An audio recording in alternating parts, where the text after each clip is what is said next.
तो आज तारीख है 9 नवंबर और 9 नवंबर की अगर पहली न्यूज़ की बात करें तो वो तो आई है सुप्रीम कोर्ट को लेके कि जो लखीमपुर खीरी में अभी जो केस हुआ आता है उसको लेके सुप्रीम कोर्ट ने कह दिया है कि जो इन्वेस्टिगेशन है वो सही तरीके से नहीं हो रही है।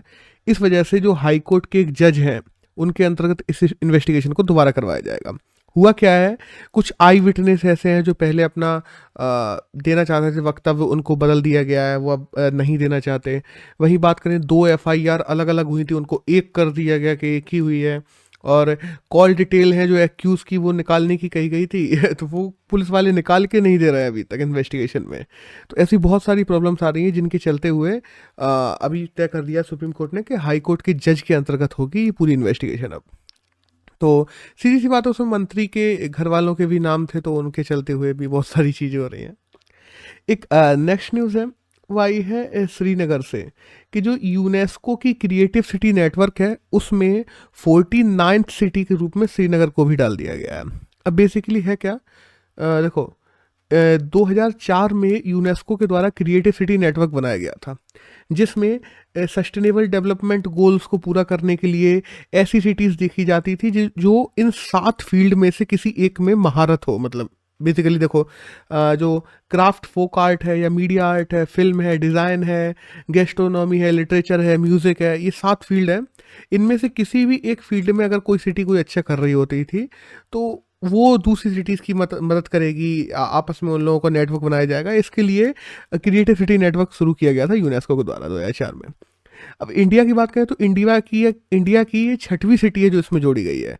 इससे पहले जयपुर भी जोड़ी जा चुकी है, वाराणसी भी जोड़ी जा चुकी है, चेन्नई भी जोड़ी जा चुकी है, मुंबई, हैदराबाद ये पहले से थी और अभी 6वीं जुड़ गई है श्रीनगर। अब यूनेस्को की बात करें तो हम जानते हैं पेरिस हेडक्वार्टर है और 1945 में बना था और 16 नवंबर 1945 को इसकी स्थापना हुई थी बेसिकली। और वहीं हम बात करें श्रीनगर को किस वजह से जोड़ा गया, तो श्रीनगर में हम जानते हैं बहुत सारे बाग वगैरह हैं, उनके लिए श्रीनगर बहुत ज़्यादा फेमस है। जैसे शालीमार बाग हुआ जो जहांगीर के टाइम पे बनवाया गया था, चश्मे शाही है जो शाहजहाँ ने बनवाया था 1632 में, और निशांत बाग हम लोग देखते हैं जो आशफ खान ने बनवाया था, जो नूरजहाँ का ब्रदर था बाय द वे, 1633 में उसने बनवाया था। और ट्यूलिप गार्डन भी है वहाँ पे जो गांधी गार्डन भी कहा जाता है। तो ऐसी बहुत सारी चीज़ें जिन वजह से अभी जोड़ा गया है श्रीनगर को। That's all. एक नेक्स्ट न्यूज़ है जो आई है निकरागुआ को लेकर। निकरागुआ एक देश है बाय द वे जो सेंट्रल अमेरिकन कंट्री है, एक छोटी सी। वहाँ पे जो डेनियल ओर्टेगा, वो 4th टाइम प्रेसिडेंट चुन लिए गए हैं। बाय द वे निकरागुआ की बात करें तो यूएसए उसे एक अलग देश मानता नहीं है, बट वो है और 4थी बार प्रेसिडेंट बन गए हैं डेनियल। और बेसिकली ये वोट ही उन्हें डालने देते हैं जो खुद को वोट, जो उन्हें वोट दे। तो सीधी सी बात है, उनको तो बनना ही था। और ये स्पेन में पहले था, स्पेन से फ्रीडम मिली इसको और तब से ये एक अलग देश बन गया था। बस दैट्स ऑल। एक नेक्स्ट न्यूज़ है जो आई है तुलसी जी को लेके। कल क्या है, पद्म जो अवार्ड्स होते हैं, पद्म भूषण पद्म विभूषण, उसकी हम लोग बात भी कर चुके हैं पिछले करंट में। तो उनमें एक तुलसी जी हैं जो काफ़ी फेमस हो गई, उनकी फ़ोटोज़ वगैरह वायरल चली गई, तो हमें जानना जरूरी हो जाता है कौन है। तो तुलसी जी हैं जिनको पद्म भूषण अवार्ड मिला है और बाय द वे इन्होंने कर्नाटक में तकरीबन 30,000 पेड़ लगाए हैं जिस वजह से इनको ये अवार्ड मिला है। बस दैट्स ऑल।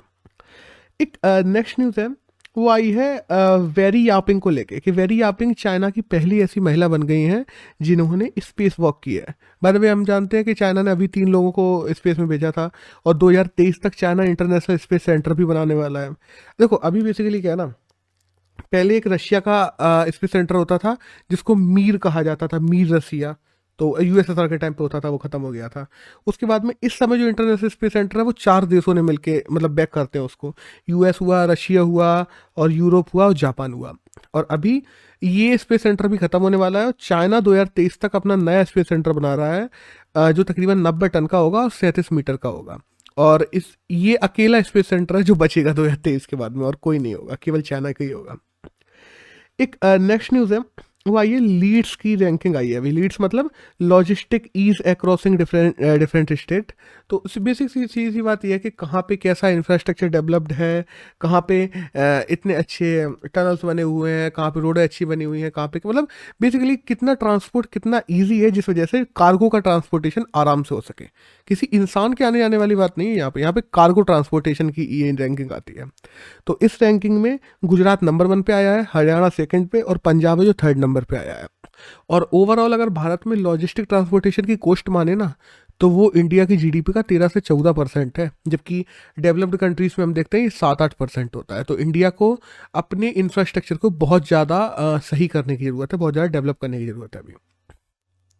एक नेक्स्ट न्यूज़ है, वो आई है जर्नी टू गो फर्स्ट को लेके, कि अभी हम देखते हैं श्रीनगर से शारजाह के लिए एक फ़्लाइट शुरू की गई थी। हमारे अमित शाह अभी गए थे, हम लोग देखते हैं लद्दाख गए थे, तो वहाँ पे उन्होंने शुरू की थी 3 पॉइंट्स, जो तकरीबन 3.25 घंटे की फ़्लाइट थी। तो अभी क्या हुआ ना, पाकिस्तान ने अपनी एयर स्पेस जो है उससे इस फ्लाइट को निकलना रोक दिया है, मना कर दिया है। तो उस वजह से ये फ्लाइट अब 40 मिनट ज़्यादा लगाते हुए ओमान होते हुए जाएगी शारजाह तक। अब हम लोग देखते हैं ना, एक शिकागो कन्वेंशन हुआ था 1944 में।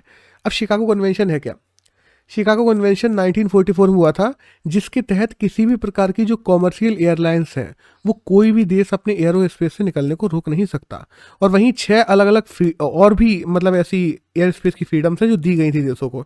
जैसे फ्यूल की बात ले लो, कि किसी का फ्यूल खत्म हो रहा है तो जिस देश के ऊपर उसको मदद करनी होगी। मेंटेनेंस की बात ले लो, हॉल्स की बात ले लो, कि किसी को रुकना है अगर प्लेन्स को, तो वो हॉल ले सकता है किसी भी देश में, देश उसकी मदद करेगा। और by the way, Chicago convention जो 1944 हुआ, उसमें इंडिया और पाकिस्तान दोनों ने साइन कर रखे हैं। फिर भी पाकिस्तान ने अभी ये प्लेन रोक लिया है इंडिया का। That's all. अब देखते हैं आगे क्या होता है। इंडिया में ये कि इंटरनेशनली इसकी अपील कर सकता है, अब देखते हैं होता क्या है। एक नेक्स्ट न्यूज़ है, वो आई है अभी क्लाइमेट एक्शन अवार्ड को लेकर, कि महाराष्ट्र को हाल ही में रीजनल लीडरशिप के लिए क्लाइमेट एक्शन अवार्ड मिला है। और बाय द वे, ये कहाँ पे मिला है? अभी जो ग्लासगो में मीटिंग चल रही है वहीं पे मिला है।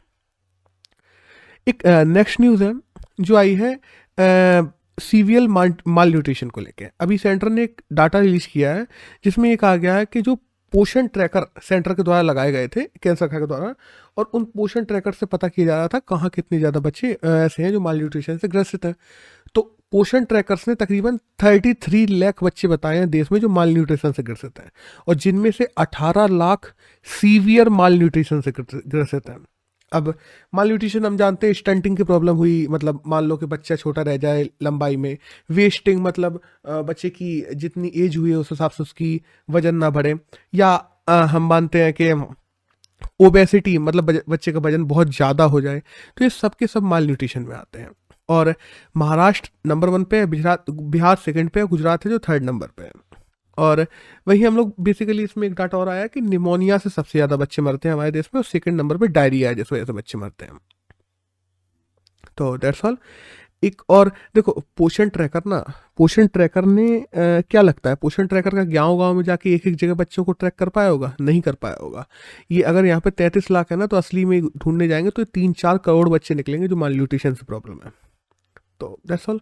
एक नेक्स्ट न्यूज़ है, वो आई है अभी केरला पुलिस ने जो साइबर सिक्योरिटी हैकिंग कॉन्फ्रेंस होती है जिसका नाम है कोकोन, हर साल करवाती है केरला पुलिस, तो इस साल भी करवाई है। और बेसिकली इसरा ISRA है और केरला पुलिस से दोनों मिलकर करवाती है इस कॉन्क्लेव को। और ये साइबर सिक्योरिटी को बढ़ाने के लिए, लोगों में अवेयरनेस बढ़ाने के लिए, डाटा प्रोटेक्शन करने के लिए, इन सब के लिए होती है। That's all. ये भी अभी ऑर्गेनाइज की जा रही है केरला में, 2 दिन की कॉन्क्लेव है। एक नेक्स्ट न्यूज़ है डिमोनेटाइजेशन को लेके, कि हम जानते हैं कि कल डिमोनेटाइजेशन को 5 साल हो गए थे, क्योंकि हम जानते हैं कि 8 नवंबर 2016 को रात में 8 बजे मोदी जी ने नोट बंद कर दिए थे 500 और 1000 के। तो काफ़ी प्रॉब्लम हुई थी उस समय, 1.5% तक GDP गिर गई थी तुरंत। तो दैट्स ऑल, उसको 5 साल हो गए। और उस समय बात की जाए तो 17 लाख करोड़ रुपए थे जो सर्कुलेशन में थे, उससे तो अब कई ज़्यादा आ गए हैं सर्कुलेशन में, ये हमने कल बात कर ली है बाय द वे। और जब बंद की गई थी तो वो 17 लाख करोड़ से घट के तुरंत के तुरंत 11 लाख करोड़ रह गए थे, मतलब तकरीबन 6 लाख करोड़ रुपए सर्कुलेशन से ही गायब हो गए थे जब डिमोनेटाइजेशन हुआ था। तो एक नेक्स्ट न्यूज़ है, वो आई है केरल से, कि केरल पे जो 30 साल से ऊपर के लोग हैं उनको हेल्थ की मॉनिटर करने के लिए केरल गवर्नमेंट ने अपनी पंचायती लेवल पे एक डाटाबेस बनाने की बात की है, जिसका नाम है हृदयथिल बीबी ईडन योजना नाम है। बेसिकली हो सकता है मैं गलत प्रोनाउंसिएशन कर रहा हूँ, लेकिन हृदयथिल बेसिकली योजना है, जिसके तहत 30 साल से ऊपर जितने भी लोग हैं उनको पंचायती लेवल पे डेटाबेस बनाया जाएगा, जिनके हार्ट मॉनिटर, हेल्थ मॉनिटर, ये सब चीज़ें की जाएंगी, जिससे उनको आने वाली किसी भी प्रकार की प्रॉब्लम है जिस वजह से वो ख़त्म हो सकते हैं या कोई भी आगे प्रॉब्लम हो सकती है, तो उनको पहले से ही टैकल कर दिया जाए गवर्नमेंट के द्वारा। That's all. तो यहाँ से करंट खत्म होता है, अब यहाँ से एडिटोरियल शुरू होते हैं आज के। तो जो पहला एडिटोरियल आया है वो आया है असम की बोगोई डिस्ट्रिक्ट का। देखो, अभी हम लोगों ने कुछ देर पहले ही बात की माल न्यूट्रिशन को लेकर। असम में बोगोई एक ऐसी डिस्ट्रिक्ट है जिसने अपनी माल न्यूट्रिशन की तकरीबन 90% प्रॉब्लम बच्चों में खत्म कर दी, केवल एक योजना चला के, प्रोजेक्ट संपूर्ण। तो ये क्या है, इसके ऊपर एक पूरा एडिटोरियल आया है, इसमें हम लोग जानेंगे। तो देखो, बेसिकली प्रॉब्लम क्या है, जब भी हम बात करते हैं हेल्थ की तो माल न्यूट्रिशन की, तो माल न्यूट्रिशन में हेल्थ भी आती है और फैमिली की फाइनेंशियल जो स्टेट है वो भी आती है, क्योंकि जब फैमिली की फाइनेंशियल स्टेट अच्छी होगी तभी तो वो अच्छा फूड उपलब्ध करवा पाएंगे अपने बच्चों को, और तभी उनकी माल न्यूट्रिशन की प्रॉब्लम दूर होगी। तो एक कंप्रिहेंसिव होलिस्टिक अप्रोच की जरूरत होती है बेसिकली जब भी हम माल न्यूट्रिशन की बात करते हैं। सितंबर 2020 में अभी एक डाटा निकल के आया था पिछले साल, जिसमें तकरीबन 2400 बच्चे थे जो कि बोगोई डिस्ट्रिक्ट असम में कुपोषित पाए गए थे, जिनमें से 2400 में से तकरीबन 246 बच्चे ऐसे थे जो सीवियर माल न्यूट्रिशन से मतलब कुपोषित थे। तो बेसिकली यही है कि, और ये सारे के सारे बच्चे कौन है, जो आंगनवाड़ी में वहाँ पे पढ़ते हैं, उन बच्चों का डाटा। तो बेसिकली होता क्या है, आंगनवाड़ियों का काम क्या होता है, जब भी कोई बच्चा सीवियर माल न्यूट्रिशन से जूझ रहा हो, आंगनवाड़ी उनको जो न्यूट्रिशन रिहैबिलिटेशन सेंटर्स होते हैं उनमें रिफ़र कर देती हैं, और फिर वहाँ पे बच्चों को रहना पड़ता है 10-15 दिन माताएं या पिता कोई भी उसके साथ में जाता है। अब देखो, ज़्यादातर आंगनवाड़ी में उन्हीं के बच्चे पढ़ते हैं जो डेली रोजंदारी पे काम कर रहे हो, या मान लो डेली वेजेस के वर्कर्स हो, वो अपना काम छोड़ के नहीं जा सकते, जिस वजह से ऐसे कार्यक्रम सफल नहीं हो पाते हैं। आंगनवाड़ियों ने रेफर तो कर दिया, बट उनके पेरेंट्स लेके जा ही नहीं पाए बच्चों को, क्योंकि उन पर 10-15 दिन का टाइम नहीं है कि वो अपने बच्चे को लेके किसी दूसरे जगह पे बने रहें, उनको काम करना है। तो ये जो एनआरसीस होते हैं, इनमें यही प्रॉब्लम हमेशा से चलती रहती है, यही पाई जाती है। इन्हीं को देखते हुए असम गवर्नमेंट ने क्या किया, बोगोई डिस्ट्रिक्ट में प्रोजेक्ट संपूर्ण लॉन्च किया। अब ये प्रोजेक्ट संपूर्ण क्या है, बेसिकली इसमें 3-4 काम किए गए। एक तो ऐसे बच्चों को देखा गया जो आंगनवाड़ी में हेल्दी बच्चे हैं। पहले तो सीधी सी बात है, जो आंगनवाड़ी में हेल्दी बच्चे हैं तो उनकी माता पिता को ज़्यादा अवेयरनेस है। और देखो, आंगनवाड़ी में जब भी कोई बच्चा आता है तो वो आसपास की कॉलोनी वगैरह से ही आता है, तो ऑलमोस्ट इकोनॉमिक स्टेटस सबका बराबर ही रहता है वहाँ के लोगों का। लेकिन अगर ये बच्चा हेल्दी है और दूसरा बच्चा हेल्दी नहीं है, दोनों का इकोनॉमिक स्टेटस बराबर है, तो सीधी सी बात है, या तो उसकी मम्मी पापा में अवेयरनेस की कमी है।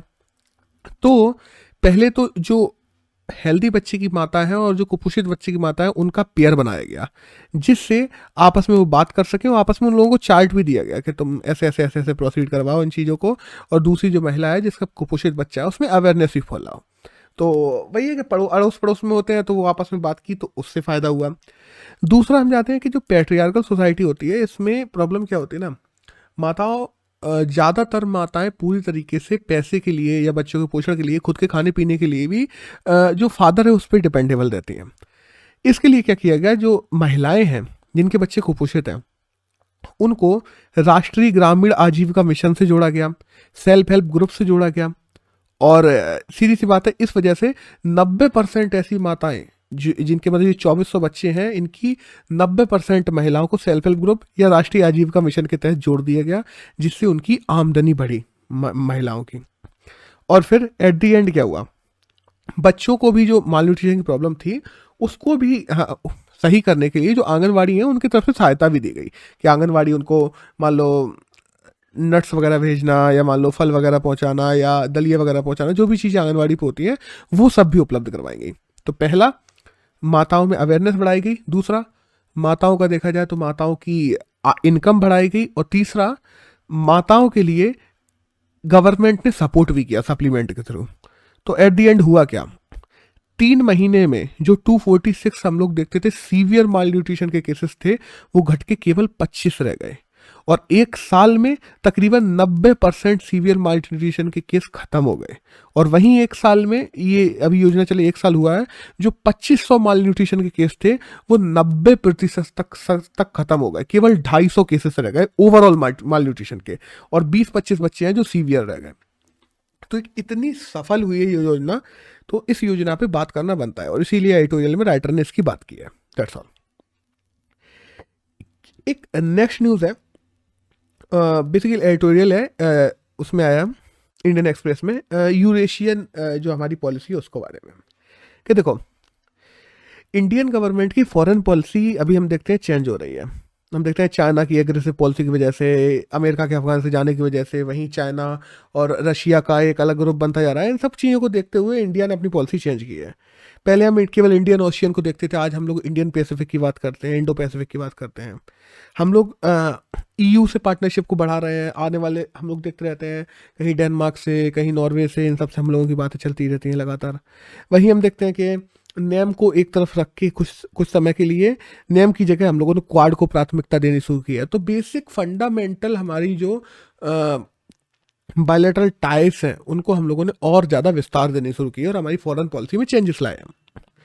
अब हम बात करें यूरेशिया की, तो जब भी हम बात करते हैं ना यूरेशिया की, तो इंडिया के लिए यूरेशिया क्या है? रशिया, उसके बाद में जो मिडल एशिया की मुस्लिम कंट्रीज है वो, और उसके बाद में थर्ड बात की जाए तो यूरोप। अब इंडिया क्या कर रहा है?